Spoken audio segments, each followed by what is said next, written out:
Alors, le numéro 27 à la page 450 au chapitre 10, on nous dit un avion qui a une envergure, c'est-à-dire toute la longueur de ses ailes, donc de 45 mètres, vole à 300 mètres par seconde dans une région où la composante verticale du champ terrestre, du champ magnétique terrestre dans le fond, est de 0,6 Gauss. Maintenant, on dit quelle est la différence de potentiel entre les extrémités des ailes. Donc, je vais regarder ici plutôt comme une barre, ça va être plus facile pour regarder la barre. Ce que je sais dans ce matériau-là, il y a des électrons qui sont libres, qui se promènent. C'est un conducteur métallique. Donc, si je fais QVB, je vais regarder qu'est-ce qui arrive à un électron qui est là. Cet électron-là est en train de se déplacer avec une vitesse, là, je ne sais pas s'il est dans l'espace, avec une vitesse de 300 mètres par seconde, mais il y a un champ qui est sortant. Donc, si je fais QVB, en fin de compte, là, je me rends compte, ça va par là, je croise vers mon champ qui sort de la page, puis bon, j'ai une force qui va vers le bas, mais c'est un électron, donc boum, ça va vers le haut. Donc, ce que ça veut dire, c'est que mon électron a une force qui va vers le haut, il va donc s'accumuler en haut des électrons. Donc ici, je vais avoir des électrons, des électrons, des électrons. De l'autre côté, il y a un déficit, donc je vais avoir des positifs, des positifs, des positifs. Sur ce conducteur-là, j'ai donc une différence de potentiel qui est entre les deux. Bon, c'est quoi cette différence de potentiel-là? Donc, oublions pas qu'à un moment donné, ça va s'équilibrer, là. Ça ne peut pas être éternel. Pourquoi c'est pas éternel? Ben, d'un côté, j'ai une force qui est la force sur mes électrons, qui est moins E, en fin de compte, parce que c'est moins E, V croix B. Et là, je vois que V est en I, B est en K, qui est sortant de la page. Puis je sais que I croix K donne moins J, et c'est pour ça que ça me donne un plus J. En bout de ligne, je vois que j'ai bel et bien une force FB en plus J. Là. Bon. Mais qu'est-ce que j'ai d'autre comme force sur mes électrons en bout de ligne? Il y a quelque chose d'autre. Les électrons sont attirés par les positifs, donc j'ai une force électrique aussi qui est là. Donc cette force électrique-là, comment qu'on la fait? Je ne vais pas commencer à faire Q1, Q2 sur R carré. Là. Je parle plus vraiment de Q dans un champ, dans le fond, le champ électrique. Donc c'est QE.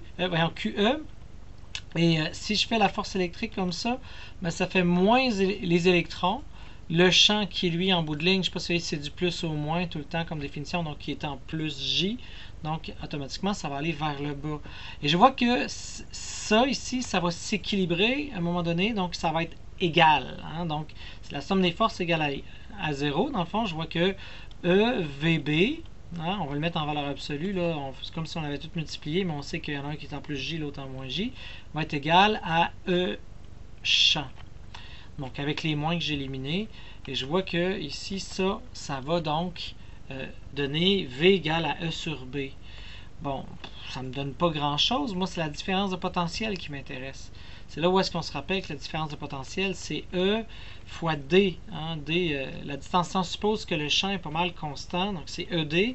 Donc, D étant la distance ici qu'il y a entre les deux charges. Là, dans le fond, les deux endroits où il y a des charges, donc les plus puis les moins. Ce que je vais faire, je vais faire delta V sur D à cet endroit-là, mais D représente L. Donc ça, je vais remplacer ça par delta V sur L va être égal à VB, ce qui me donne que la différence de potentiel va être VBL, VLB dans le fond. Ça que je viens de trouver, VLB, c'est la différence. Des fois, on va prendre le signe en force électromotrice. Des fois, on prend delta V. L'idée, c'est la différence de potentiel entre les deux extrémités. Donc, ça se calcule aisément. Donc, delta V va être égal à 300 mètres par seconde fois la longueur, on a dit 45 mètres. Et le tout multiplié par 0,0, c'est 0,6, excusez, Gauss, donc fois 10,4. Pour être en Tesla. Et en bout de ligne, ça va me donner ma réponse. Donc, 300 fois 45 fois 0,6 exposant 4 moins, j'arrive à 0,81, donc 0,81 volts. Donc ça, c'est ma réponse. Maintenant, ça, c'était pour A.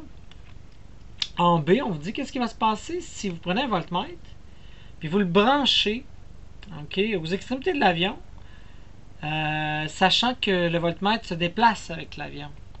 Donc, si tu te déplaces avec l'avion, ça veut dire que je vais vous mettre un voltmètre ici, avec un fil qui va aller là, puis un fil qui va aller là. Mais qu'est-ce qui va se passer? Ce fil-là aussi, il ne faut pas oublier, c'est un conducteur. Ce fil-là aussi, c'est un conducteur. Donc, il n'y a aucune raison que les électrons qui soient là décident de descendre en bas. Donc lui, il va mettre une différence de potentiel de 0. Même au contraire, hein, ses électrons à lui, ils vont monter en haut, puis ici, ça va devenir plus positif.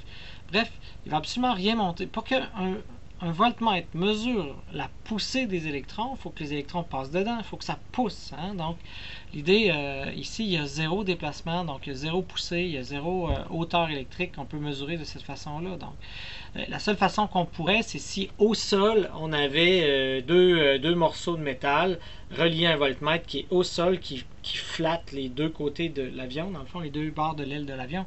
Là, on pourrait faire descendre les charges et les faire remonter de l'autre côté. Bon, c'est un peu innocent, mais ça vous donne une idée de ce qu'on pourrait faire. Bon, fait que ça va donner 0. En C, on vous dit, bon, pourquoi on ne va pas s'occuper des autres composantes, en fin de compte? Donc, qu'est-ce qui va arriver si je mets une composante du champ magnétique, non pas sortant de la page, mais je mets un champ magnétique dans cette direction-là, dans mon conducteur. Donc, je vais aller voir mon conducteur ici, qui est là. Qu'est-ce qui va arriver si je sais qu'il se déplace dans cette direction-là, mais je mets un champ magnétique ici, B, comme ça? Ben, j'ai encore le même principe. Je vais prendre mon électron, je sais qu'il y a une vitesse, là, je vais faire V, L, et là, je me rends compte que la force sur mon électron, mais pas là, c'est VL, bon, c'est sortant, mais là, vu que c'est un électron, il est rentrant, je me rends compte qu'il y a une force qui est rentrante. Donc, les électrons vont vouloir comme aller vers le bas de l'avion, puis ça va devenir positif vers le haut de l'avion. Donc là, il n'y a pas du tout... La question, c'était par rapport aux extrémités. Là. Donc, les autres composantes n'ont pas d'impact sur les extrémités. Ça impacte dans l'autre dimension, dans le fond. Fait que dans ce sens-là, les autres composantes non verticales nous intéressent. C'est ce qui résume ce numéro 27-là.